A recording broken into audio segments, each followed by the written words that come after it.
hoje, né? A gente vai falar aí da receita, a receita genética da população brasileira, o DNA do Brasil, que é um tema absolutamente fascinante de pesquisa. E para conversar com a gente sobre isso hoje, a gente tem aqui a professora Lígia da Veiga Pereira, minha conhecida já de muitos anos aí de jornalismo científico. Lígia, boa noite, obrigado por estar aqui com a gente. E a professora Tabita Hohnmeier. Tabita, também, muito obrigado pela presença. E tenho um interesse enorme nessa pesquisa que vocês estão fazendo com o DNA do Brasil. E então, vamos logo ao assunto. O pessoal que está aí, a gente vai bater um papo aqui durante a primeira meia hora, né? A Lígia e a Tabita vão falar 10 minutos cada uma. E na sequência a gente vai ter o tempo para as perguntas. Então, podem ir digitando aí no chat do YouTube da transmissão, que o pessoal, a equipe vai captar essas perguntas, repassá-las para mim, para que eu possa encaminhá-las para a professora Lígia e para a professora Tabita. Então, Lígia, você primeiro, conta para a gente aí sobre essa sua investigação incrível aí do DNA do Brasil, o que vocês estão descobrindo e por que essas informações que estão contidas no nosso DNA são tão importantes para a nossa saúde. Boa noite. Boa noite, Ayrton. Super obrigada pelo convite e, enfim, você faz um trabalho de divulgação científica e jornalismo científico brilhante e estou muito feliz de estar aqui com você e você está na USP com a gente. Obrigado, Lígia. Eu vou começar só brevemente para botar todo mundo na mesma página, falar o que é isso, o que é o DNA, o que é o genoma. E para vocês terem uma ideia do poder do DNA e do genoma, pensem só que nós todos já fomos uma célula, uma única célula, né, o resultado lá da fecundação, e essa célula foi se multiplicando, 2, 4, 8, assim por diante. De repente, algumas começaram a virar sangue, outras osso, pele, neurônio, e de uma forma tão organizada que formou essa única célula, deu origem a cada um de nós, né? Trilhões de células organizadas em mais de 200 tecidos diferentes. Como é que aquela célula sabe fazer essa enorme transformação? Eu acho que essa é a pergunta, para mim, mais fascinante que tem em biologia. E essa célula sabe fazer essa transformação porque ela segue uma série de instruções, ela segue uma receita que é formada no seu núcleo no momento da fecundação, que é o genoma, tá? É o nosso genoma, o genoma de cada um de nós. Então, o genoma é uma grande receita, como você falou aí, para formação, para a transformação daquela célula numa pessoa, né? Então, para formação e para o funcionamento desse indivíduo ao longo da sua vida, né?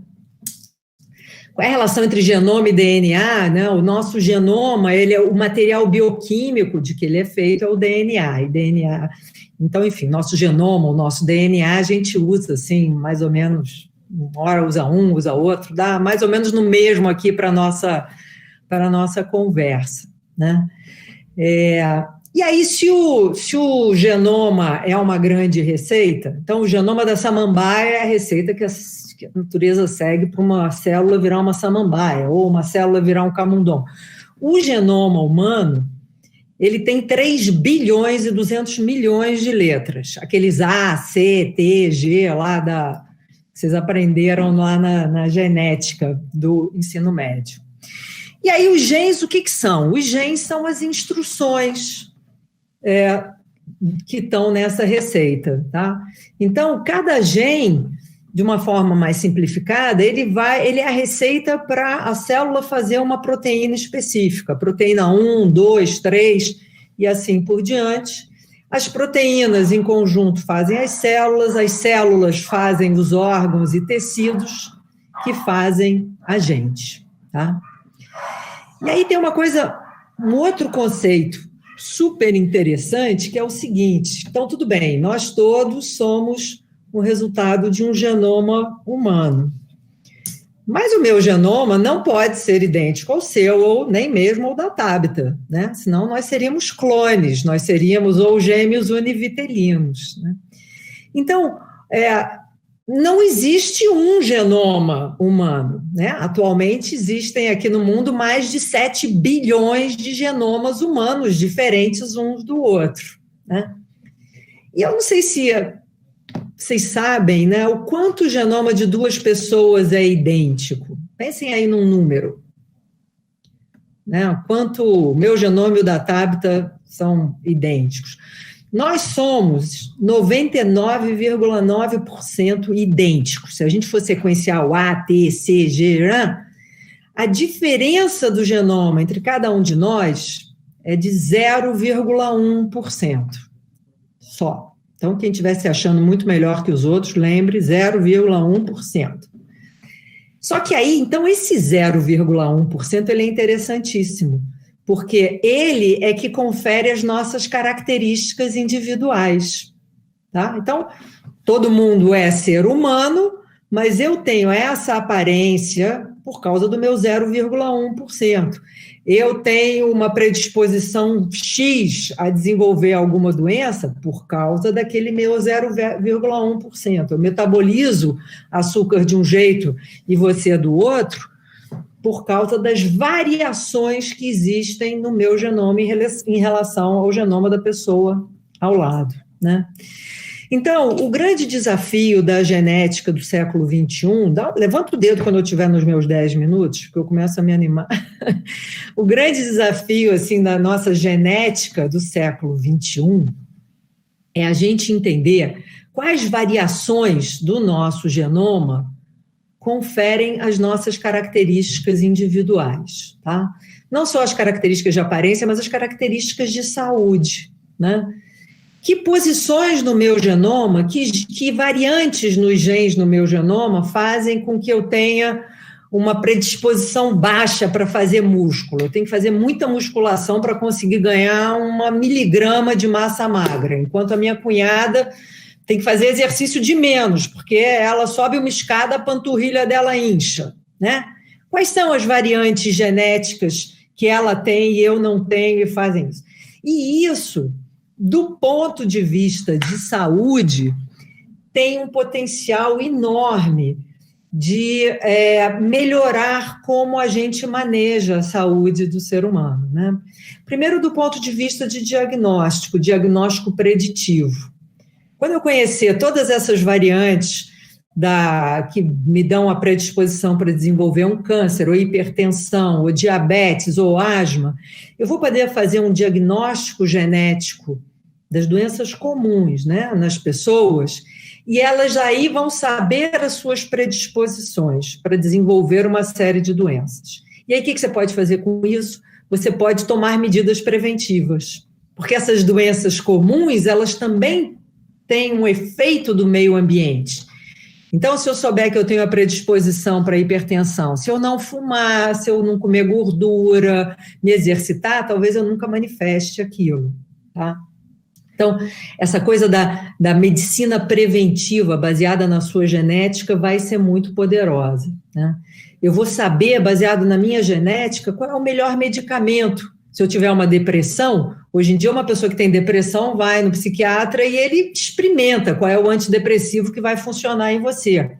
A gente sabe que como você responde a medicamentos também é influenciado pela sua genética. Então, o objetivo da gente conhecer a fundo o genoma humano é eu poder fazer um teste e dizer, olha, baseado na sua genética, o melhor medicamento é esse, tá? Então, coisa forte do diagnóstico e a coisa forte também da gente ter a possibilidade de fazer achados ali que levem ao desenvolvimento de novos medicamentos mais precisos, mais eficazes. O dia que eu conhecer todos os genes envolvidos lá, por exemplo, no desenvolvimento da depressão, talvez eu conheça as proteínas que não estão muito ativas ali ou ativas demais e eu consiga desenhar drogas mais inteligentes para atuar diretamente ali. Então, quer dizer, daí o interesse do mundo inteiro da gente conhecer o máximo de genomas humanos possíveis, né? Hoje em dia, a gente tem a tecnologia para sequenciar milhões de genomas humanos. Não são projetos caros, mas o mundo inteiro, cada país está cuidando de sequenciar a sua população. Os Estados Unidos vai sequenciar 1 milhão de pessoas, o Reino Unido está sequenciando 500 mil, China... Então, cada um conhecendo a genética, a genômica da sua população. E a gente precisa desses números para poder ter poder estatístico, para entender, identificar essas variantes, porque cada uma tem um efeito muito pequenininho para cada uma das características, né? E aí, em 2017, o mundo percebeu que 80% desses estudos eram feitos em populações brancas, basicamente europeus e americanos, norte-americanos, né? E aí a gente viu que há uma crise de diversidade nas pesquisas sobre o genoma humano. E que, na verdade, a gente está desenvolvendo essa medicina genômica, essa medicina de precisão, para populações brancas. A gente não está representando a população mundial. E aí, quando a gente viu isso, a gente falou, caramba, se está faltando diversidade, uma coisa que o brasileiro tem à beça é diversidade, e é a hora da gente colocar um projeto de genoma do brasileiro, de DNA do brasileiro, em pé, tá? E aí, enfim, depois a gente pode, na conversa aí, falar mais sobre o que é esse projeto, mas é basicamente, a gente está vendo que o que a gente aprende sobre a genômica e saúde humana em populações brancas não se aplicam tão bem quando você vai transpor para populações de outras ancestralidades, tá?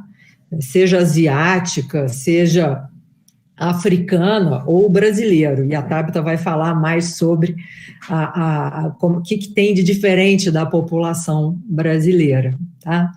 Então, esse projeto está aí para colocar o Brasil nesse mapa e a gente aprender sobre o genoma também do brasileiro para poder incluir a nossa população em medicina de precisão, tá? E aí eu vou passar agora a palavra para a Tabita para ela explicar para vocês o que o brasileiro tem de tão diferente, e uma outra coisa linda que a gente pode aprender sobre no nosso DNA, que é sobre a história da nossa população. Vai lá, Tabita. Obrigada, Lígia. Obrigada, Ayrton, pelo convite. Vamos lá. É uma oportunidade enorme, e eu reitero as palavras da Lígia, o teu trabalho é essencial, divulgação de ciência. Parabéns.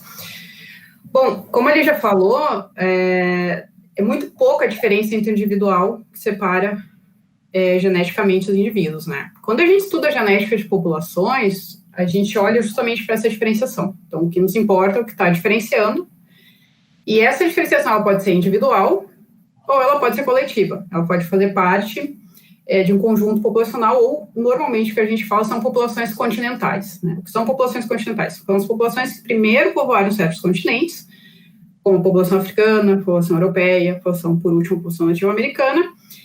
Então, essas mutações, elas são geográficas específicas, e elas aconteceram em certos tempos, né? Então, por exemplo, a população africana ela tem 100 mil anos de história antes da saída da África. Então, isso gera uma diversidade. Quanto mais tempo, maior diversidade é gerada. Depois, a população europeia se diferencia e acaba gerando uma diversidade distinta, e como a nativa americana, como a leste asiática, como a população da Oceania, né? Então, o que a gente faz quando a gente está falando de genética de populações, ou especificamente de buscar a ancestralidade de uma população? A gente garimpa esses eventos mutacionais, que a gente chama, essas mutações no DNA, que conferem uma certa peculiaridade a cada população, né? Então, a gente tem essas grandes populações continentais, que também variam entre si, né? Um europeu do norte e um do sul não é o mesmo, a África é extremamente diversa, os nativos americanos também não são iguais. E quando a gente fala de Brasil, acho que a gente tem 2 pontos principais que a gente tem que salientar. O primeiro, o contingente populacional, são 200 milhões de indivíduos. Isso é 1/3 da população da América Latina e é metade da população da América do Sul. Então, é um monte de gente vivendo aqui, né? Que chegaram em momentos distintos, que passaram por dinâmicas de mensagem muito distintas e que acabaram formando o que é hoje a população brasileira, né? Quando o professor Salzano, junto com o Freire Maia, começa a estudar a população brasileira em 1967, ele já fala em populações brasileiras e não uma população como um todo, porque são muitos Brasis, né?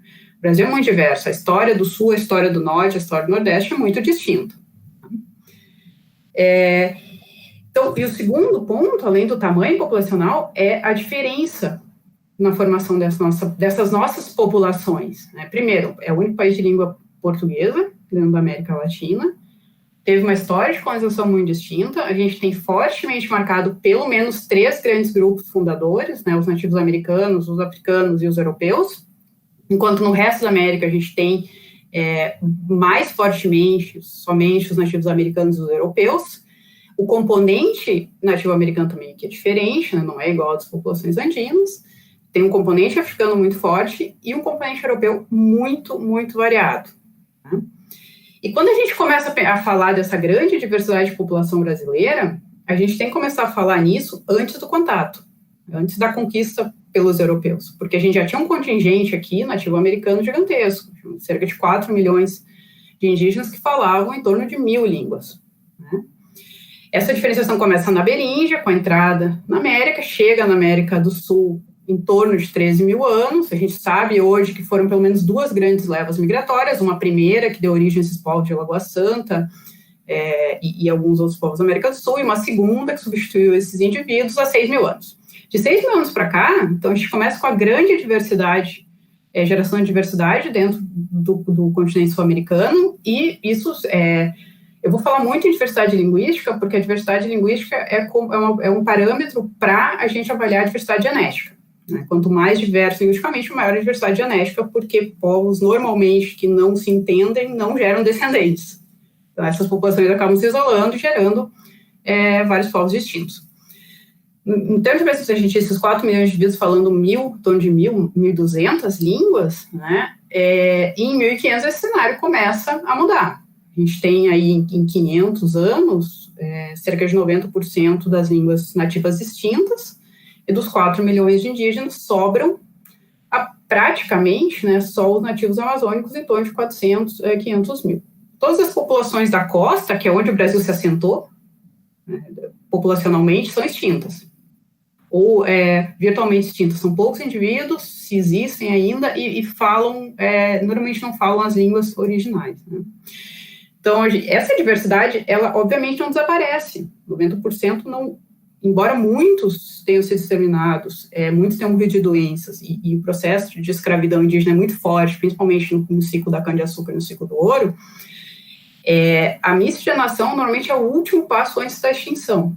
Então, houve um processo de miscigenação principalmente nesses primeiros 300 anos, né, que eram onde se tinha um contingente de 90% de indígenas e africanos e 10% de europeus.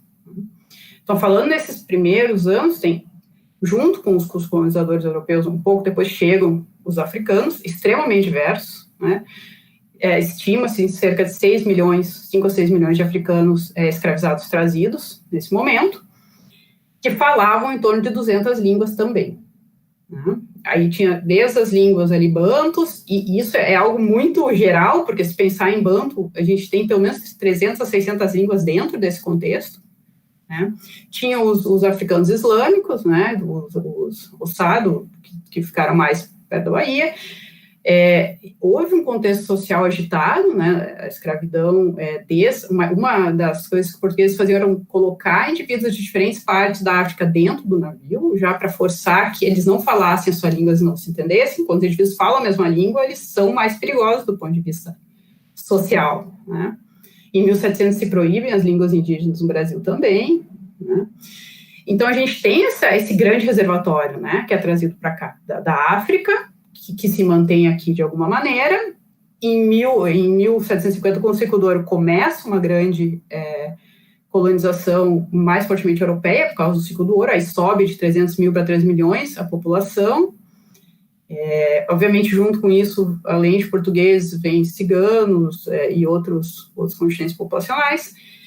E se intensifica muito a colonização europeia depois da abolição da escravatura, quando trazem esses indivíduos, né, principalmente italianos e alemães, os italianos para substituir a mão de obra escrava aqui na região mais central, e para o sul com 2 objetivos claros: um, proteger a fronteira; segundo, uma política de branqueamento, que era uma política eugenista, né? Então, era como se, com a abolição da escravatura, ela nunca tivesse existido, os documentos são queimados, esses dados que eu falei de línguas são muito difíceis da gente conseguir, porque como eles pararam de falar as línguas, tem 2 ou 3 remanescentes de quilombos hoje que falam algum tipo dessas línguas africanas.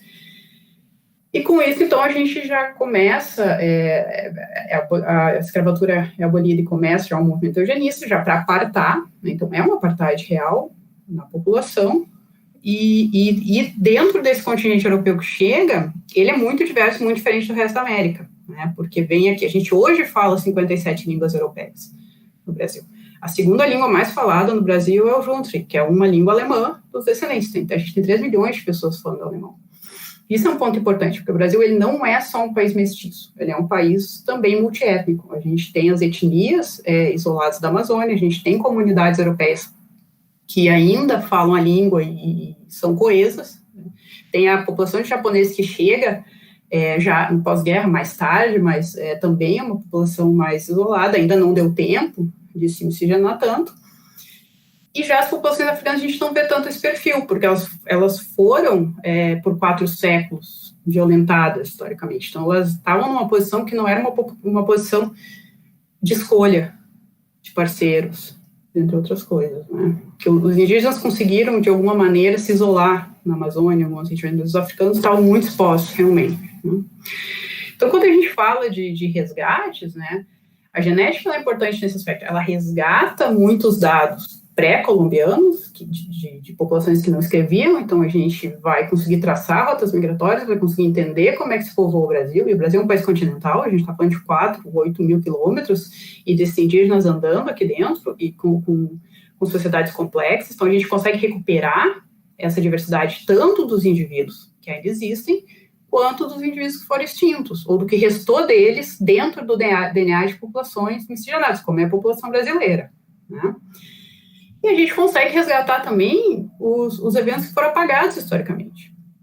Por exemplo, a história africana foi apagada, né? Essas línguas, a gente não sabe muito bem quem eram esses contingentes africanos que chegavam ao longo do tempo, porque eles provavelmente mudaram ao longo do tempo, né? Como eles já eram forçados desde o navio a se entrosarem, digamos assim, provavelmente se misturaram aqui e não se misturaram lá na África, nunca teriam se encontrado lá, né?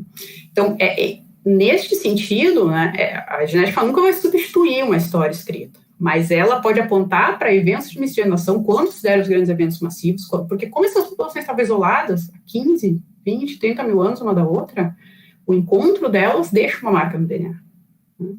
E essa marca é que a gente tenta garimpar, tenta ler com os dados genômicos. Obviamente, com dados genômicos completos, a gente tem muito mais informação, considerando que a diversidade é tão pequena entre os indivíduos, a gente tem muito mais informação para conseguir ler.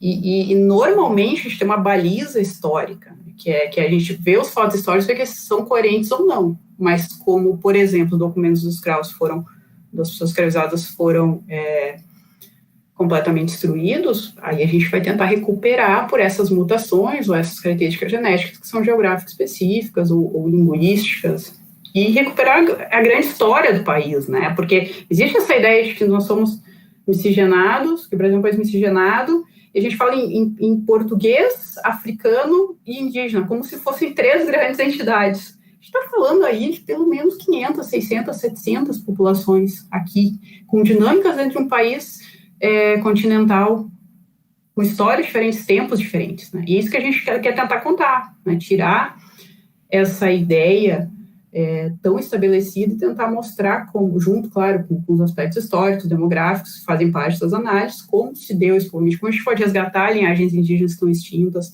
tentar entender um pouco melhor quem eram os povoadores iniciais, quem eram os colonizadores que chegaram, quem eles trouxeram com eles, quem chegou aqui fugido, como os ciganos, né, ou como os judeus-sefardistas. Então, assim, essa ideia de tentar recuperar as histórias que normalmente não estão tão bem contadas nos livros de história por uma série de questões políticas também, né? A historiografia, ela se moldou numa ideia de que indígena nunca foi escravizado, quando os bandeirantes que não fizeram mais que escravidão e exterminar os indígenas. Então, essas ideias, assim, desmontar algumas coisas históricas, tentar ajudar, preenchendo com dados genéticos, uma história que ainda tem muitos buracos. Legal. Muito obrigado, Tabita.